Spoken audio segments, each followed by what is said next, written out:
will be, the title is Sternal Geometry, Ventilatory and Thoracoabdominal Pattern in Children with OI. So maybe you're wondering why I'm here talking about a breathing pattern in a congress of a brittle bone. The reason is that the main cause of death in OI is not a broken bone, but it's a respiratory problem. Sorry, let me see. You can see, sorry. Respiratory problems.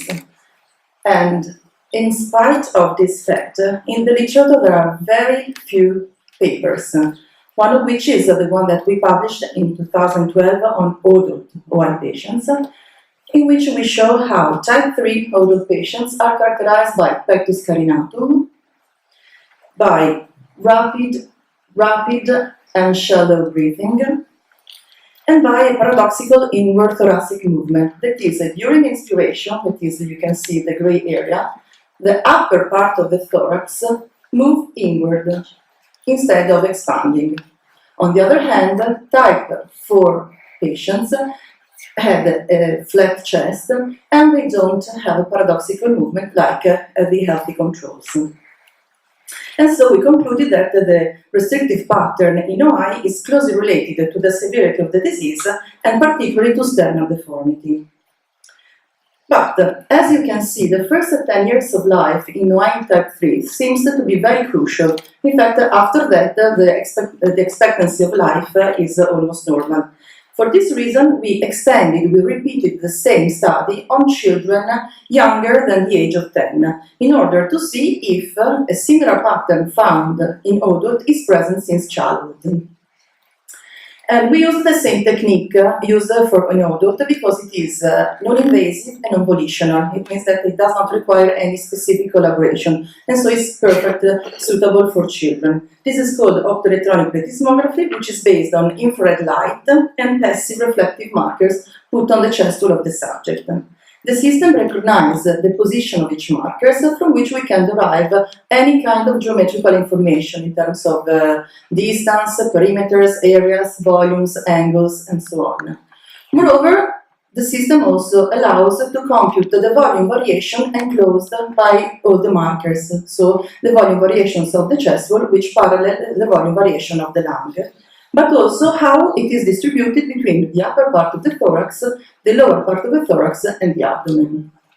And so we studied 7 OI type 3 children, 8 type 4, and 9 healthy children as a control. It's not surprising that type 3 children has the lowest, let's say, geometrical parameters. They also had a reduced angle at the sternum, therefore pectus carinatum is a feature.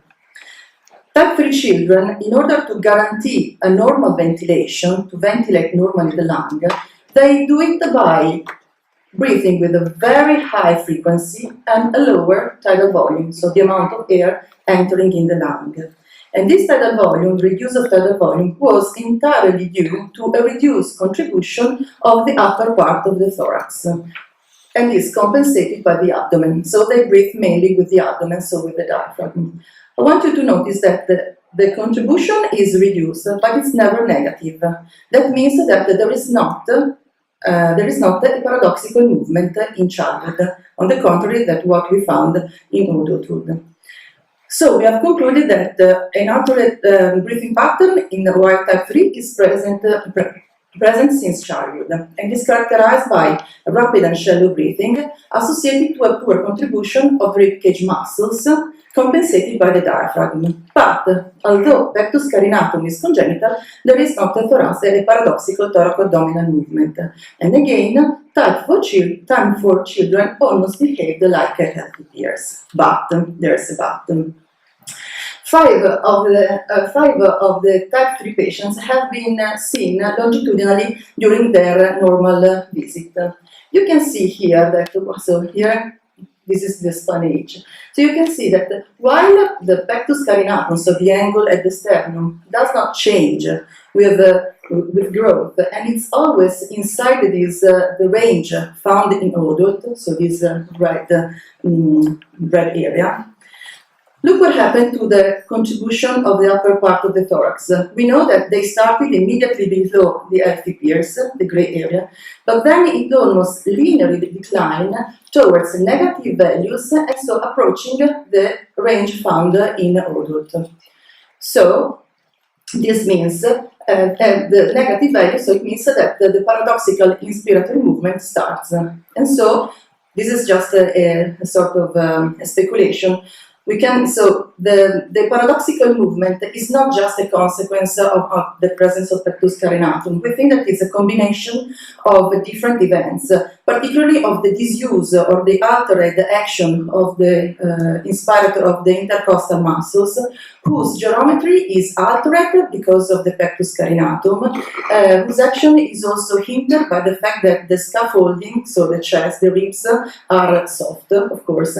And also we have to consider that at this age, scoliosis starts, so that's another part, another aspect that can be considered. Finally, it's the last but. Look, there was only one kid, here, who always had the paradoxical movement, so negative values of the contribution of the pulmonary rib cage of the upper thorax. And she also, a part of having this negative contribution, she also is the one who breathed with such a high breathing frequency. We're talking about 52 breaths per minute, so she was almost fainting.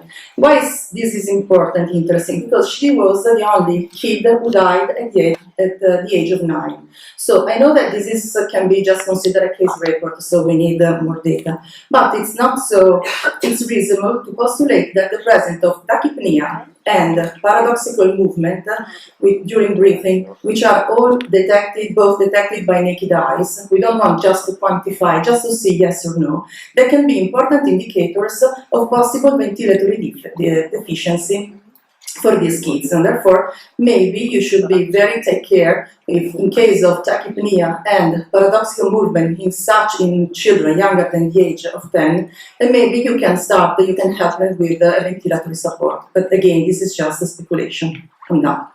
Have a good dinner.